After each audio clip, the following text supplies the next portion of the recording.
Golden Opportunities is paid for by Elder Productions. Hello, I'm Lori Steiner. Welcome to Golden Opportunities. Today, not getting enough sleep will help you put that problem to bed. Then, they say you should never take an early withdrawal from your 401k. We'll identify a few exceptions. Have issues with hearing, speech, vision? We'll offer options to keep engaged. Plus, we'll tell you how traditions can revitalize your relationship. And we'll reveal the role technology can play in estate planning. It's time to get GOing, so pull up a chair and join us at our kitchen table for Golden Opportunities.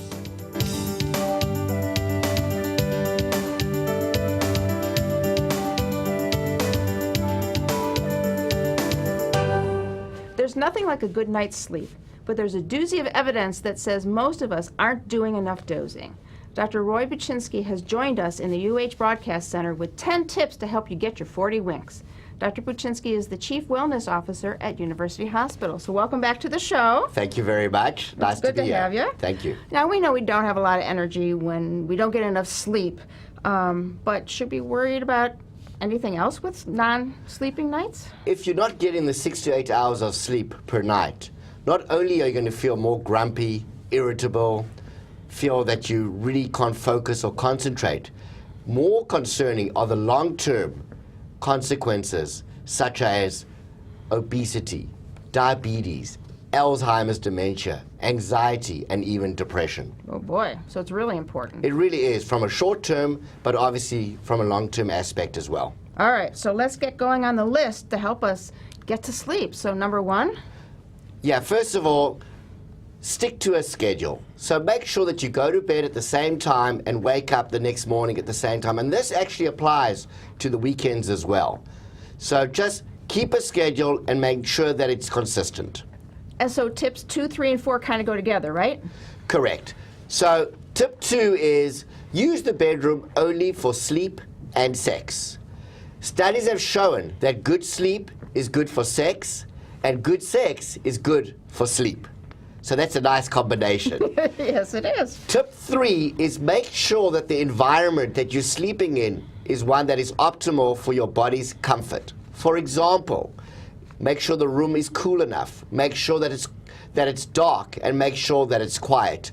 Otherwise, it's difficult to fall asleep if the conditions are not perfect for your body's habit. And then also importantly is to avoid all screens. So whether it's an iPad, whether it's an iPhone, whether it's a TV, you want to make sure that there are no screens in your bedroom. Wow, okay, because that bad light makes you stay awake, huh? Exactly. Talking of screens, you want to obey the 1 hour rule. 1 hour before you're ready to go to bed, shut down your emails, shut down your Facebook, shut down anything that's going to make your mind go excited and start triggering some emotions. You want your body to calm down at least an hour before you're ready for bed. All right. Now, tip 5, cut back on caffeine, alcohol, and tobacco in any form. I understand the caffeine and maybe the tobacco, but alcohol, I thought that was helpful for you getting to sleep at night. Yeah, so alcohol is interesting because it works initially by making you tired. It's actually a depressant of the brain. So it makes you tired, but after a few hours, it actually impacts the quality of your sleep and actually interrupts your sleep so that you are waking up more frequently. And don't forget, alcohol is also a diuretic, so it makes you want to pee and get up and go to the bathroom.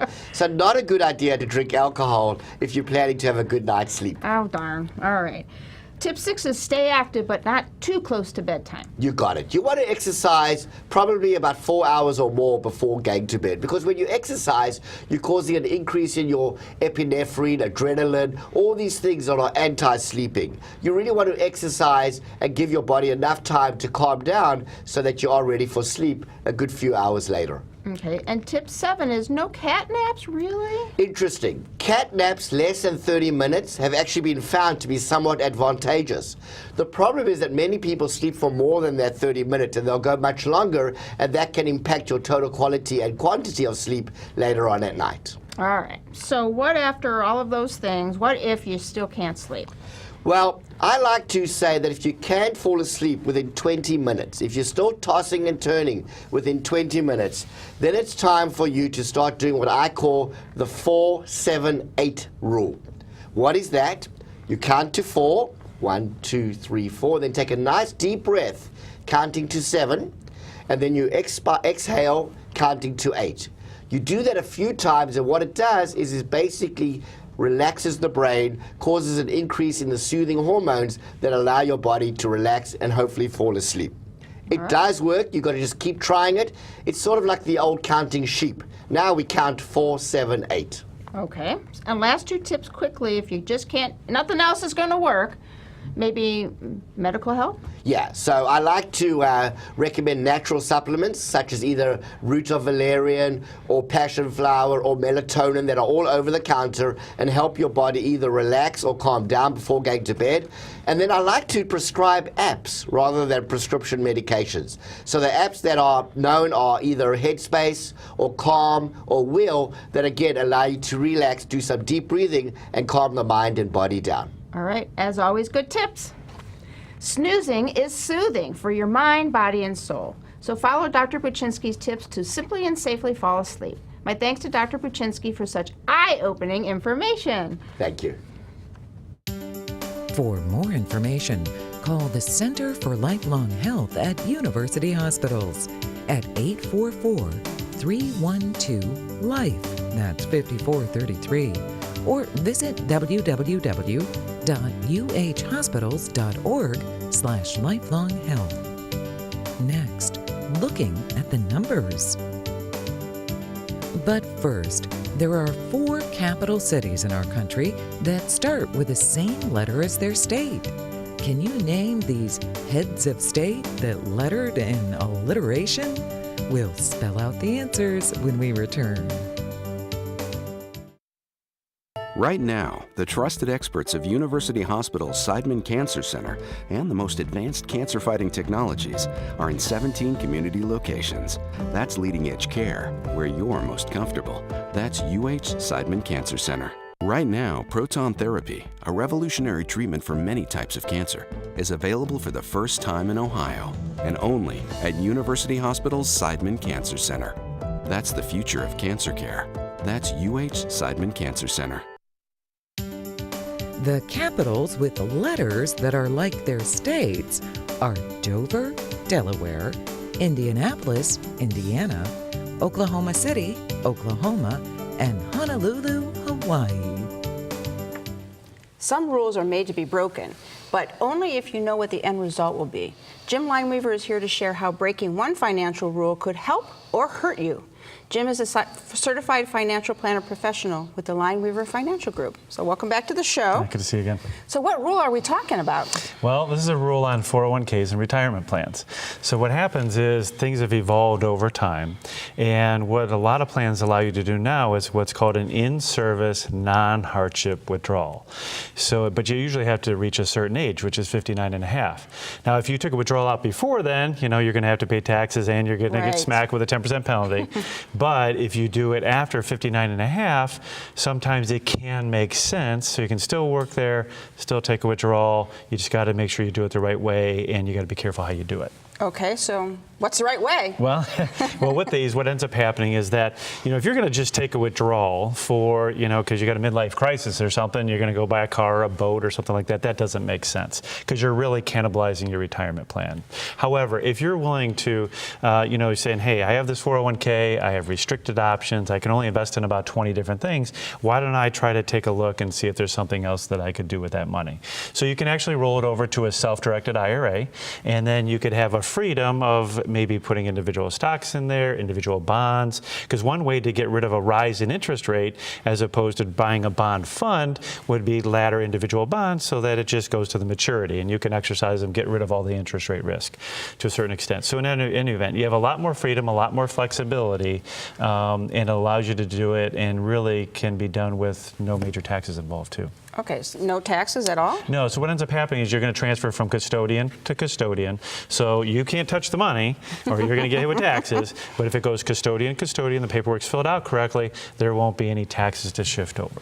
Okay, so But you said the general rule is to not take the withdrawals. So you were talking about midlife crisis and those kinds of things. But the diversification piece of it makes sense. Yeah, that could be beneficial. But what we are also seeing is that people are starting to abuse this privilege. So you got to be careful, because we are seeing more than ever before people less than 59 and a half taking withdrawals from their 401ks and retirement plans and really cannibalizing that. As a matter of fact, there was a study by the IRS that said back in 2011 there was $5.7 billion, that's with a B, billion, in penalties alone.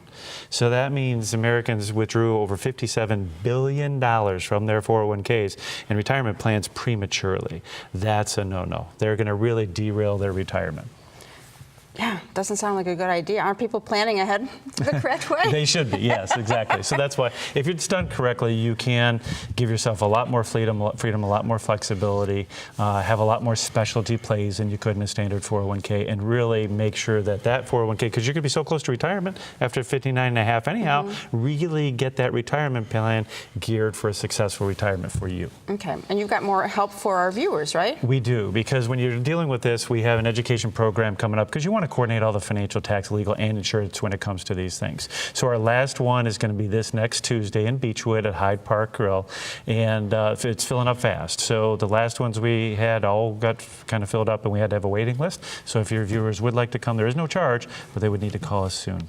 Okay, we got that information out there for people, so good information. Tempted to break the financial rules on these retirement accounts? Follow Jim's advice and make sure you understand the total cost. And for help, give him a call. The number's next. To find out more, call the Lineweaver Financial Group at 1-888-313-4009 or log on to www.lineweaver.net. Next, life-enhancing lessons. Looking for places to go, things to do? Welcome to our community calendar. Curious about candy? To understand why confections have consistently tickled our taste buds, enjoy a conversation about classic candy of the 20th century, held at the Independence Library on November 4th at 2 p.m. The program will explore past preferences, today's tempting treats, and the history of some of America's favorites. To get a taste of more details or to register, call 216-447-0160. As we age, there can be a variety of issues that keep us from engaging with our loved ones, and our loved ones engaging with us. So we've engaged Catherine Kilpatrick to join us to share how to continue to keep communication and connection constant. Catherine is a geriatric life enhancement consultant and the owner of Communication Connection. So welcome to the show here today. Thank you. Glad to be here. So tell us what your title actually means. Well, believe it or not, is exactly what it is. It's about trying to enhance the quality of life of people as things change through particularly the aging process. And my background is speech-language pathology, most of it in the area of home health, 4 decades and counting. Oh, yeah, boy. I know, yeah. So I've seen a lot of different situations. And so there I'm working with people that have hearing and vision loss, speech difficulties, memory and cognitive deficits, which hampers their ability to communicate, so then they withdraw. People don't come and visit, all of that. So the geriatric enhancement takes those skills, and what I work on is finding out what their interests are, and we know what they can't do. What can they do? And then give them some strategies, find some activities at their level to help them stay engaged and engage with others. And then a huge part of it is working with care partners. Okay. Do you have an example of how that helps with somebody? Maybe a stroke? Well, okay, with a stroke, people have communication problems, and people often think with a stroke you just can't talk. Well, often it's they don't understand what's being said if it's complex, or reading is impaired, or they can't spell or write, they can't use their dominant hand. And so that, you know, definitely eliminates the things they used to do. The sad part is often going into homes, I see people bored, sitting in front of the TV, or they're asleep, or people come in and visit and kind of say hi, and then the visitation is around them. and it's not, engaging them. Yeah, it's not with them. That's exactly right. And so strategies, again, as I mentioned, finding out what they can and can't do, what they want to do. And so I have some really neat examples. I remember many years ago, I got a call from a nurse and she said, can you see this person? Because she had a stroke like years ago, and it doesn't just limit it to recent. Okay. And she can't tell her sister what she wants at the grocery store, and she can't spell and write and all of this. Go do something with her. So I did. And it was so exciting because she could read and she could copy. And so we made lists of all the things she might need, and then she could read them out loud over the phone, or she could copy them down. And because she did that, I said, have you ever sent cards to your kids? And she says, no, I can't spell. I said, you can copy. So I wrote down things like, good to see you, come and visit me, I love you. And she was able to do that. Or often then different brain game kinds of things. Often they can't use their dominant hand, so they don't try to do anything else. You can learn to print with your non-dominant hand very easily, and then I can get them back to their word search or other kinds of brain games. So again, it's that life enhancement, quality of life, and something to get up for. How about hearing loss? Okay, how much time you got? Not 1 minute about. Well, okay. With hearing loss, memory is a huge problem because if you don't hear it, you can't remember it. So families need strategies. Assisted listening devices can be wonderful if they can't afford a hearing aid. And I've had patients who are disengaged. I just had one the other day. All of a sudden, he's talking to us and engaged and making smart aleck comments at me, and I'm going, he's back. Yeah. Which is the cool part about that. Okay. So, and real quickly, anything about mild cognitive issues? They need strategies because they can't create what they used to do. And so it's so very important to get things started early, also for safety concerns. Oh, yeah. So that they can have a quality of life. And then later dementia, there's a lot of activity engagement with their, their refusal to work on things or their repeated questions. Okay, wow. So there's something that can be done. For everybody. And, they turn around and say, I still have a brain, because you bring things down to their level, which is so sweet. All right. Yeah. Great tips. It's understandable that family members accept the withdrawal of a loved one who has faced some kind of physical or cognitive issue. But there are ways to engage and connect if you know how.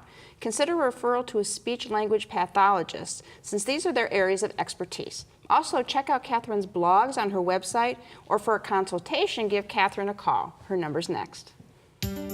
Learn more by calling Communication Connection at 234-212-9203 or visit www.connectionsincommunication.com. Up next, relationship rituals.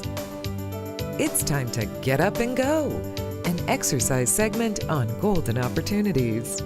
Hey everybody, it's Mike Carbon from Breakout Fitness, and today we're going to show you how to work the biceps and the back muscles by doing a seated row exercise utilizing our exercise band, okay? Ready to go? Let's do it. this. So we're going to start seated in a chair. We want our heels out in front of us with our toes pointed towards the ceiling. We're going to place the band around the arch of the foot. Once we're there, we can go ahead crisscross the handles just to make sure the band stays in place.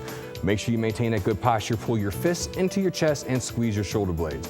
Okay, exhale with exertion and inhale as your body rests. So squeeze the shoulder blades, fists out in front of you, 12 to 15. How you feeling? Oh, it feels great. Not too bad. All right, everybody, 2 to 3 sets. And now it's your turn to get up and go. For your copy of the exercise booklet, send $1 for postage to Golden Opportunities, 6105 Parkland Boulevard, Suite 140, Mayfield Heights, Ohio, 44124. You probably have family traditions, but do you have relationship rituals? Relationship coach Kathy Dawson is here to tell us why sharing customs between couples increases compatibility. So welcome back to the show. Thanks, Lori. Always a pleasure. Great to be here.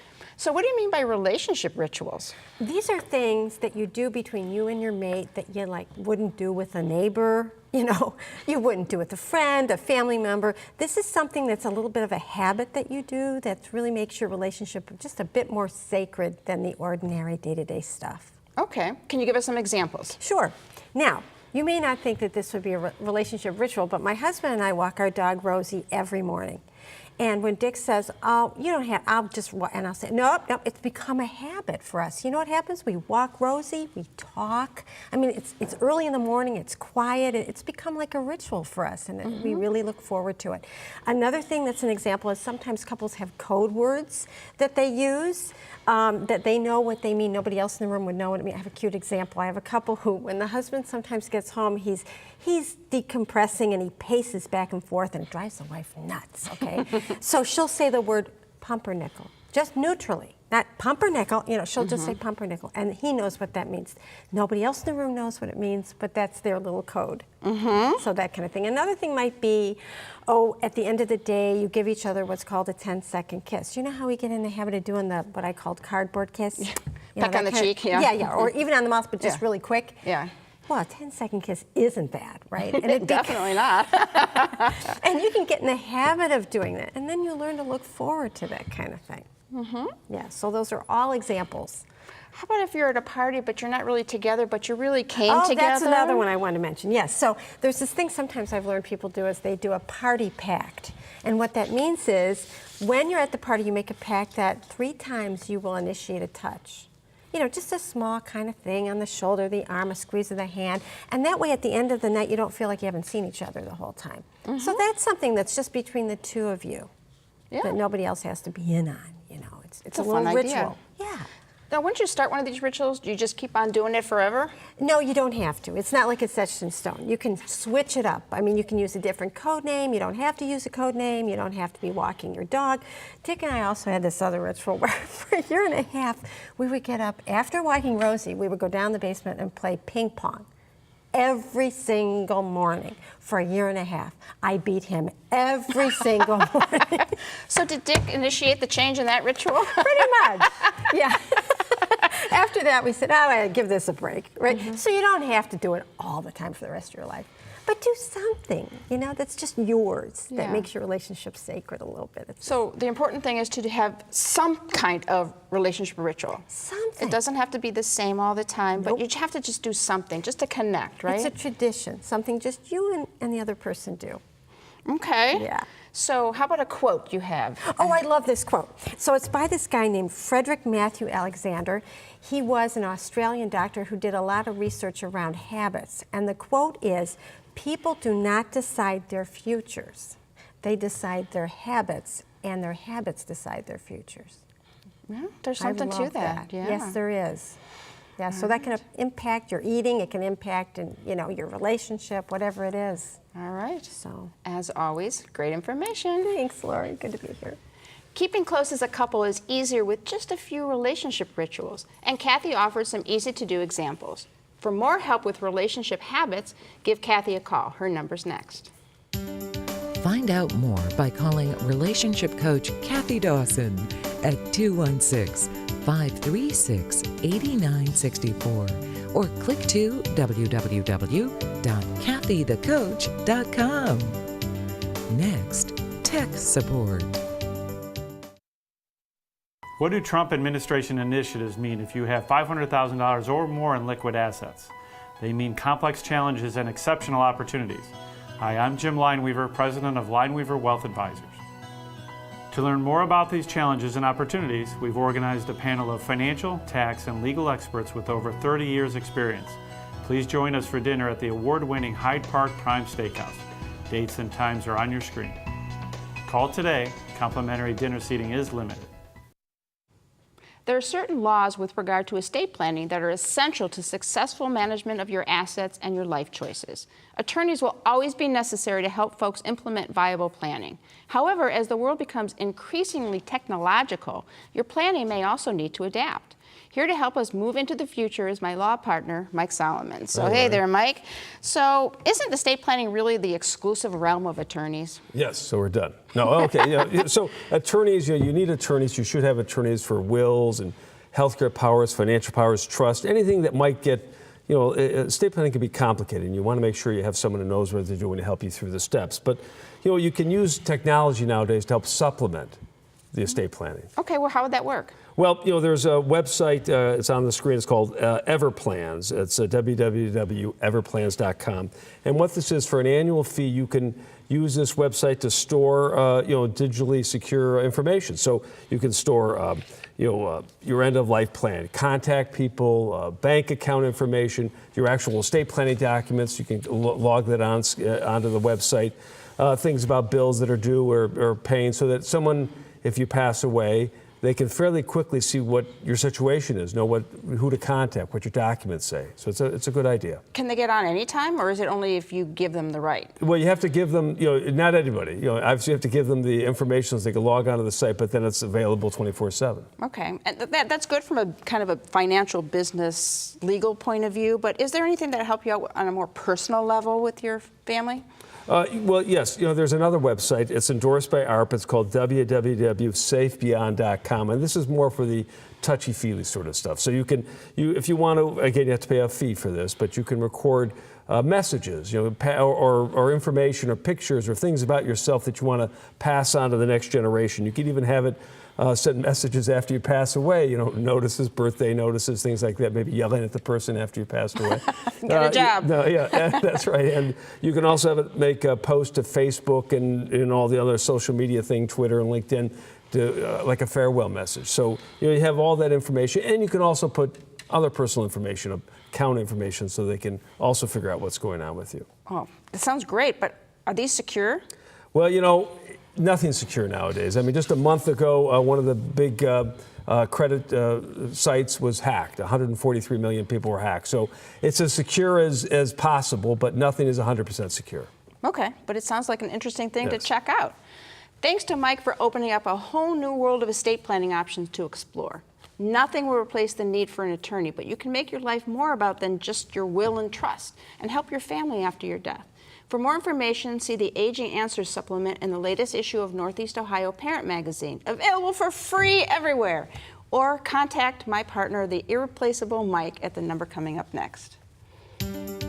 Call Solomon, Steiner, and Peck at 1-888-236-5173 for more information, or to schedule a speaker for your organization. Or log on to www.ssnplaw.com. Thanks for joining us. On next week's show, we'll help you check off a healthy list of to-dos before the holidays.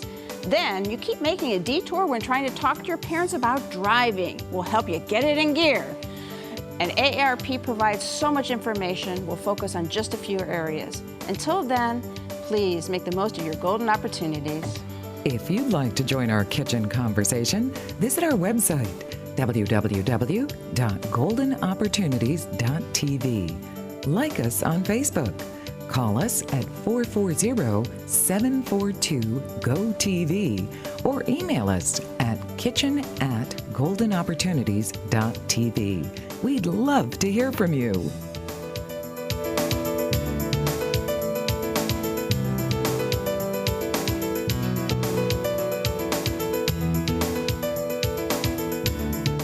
Golden Opportunities is paid for by Elder Productions.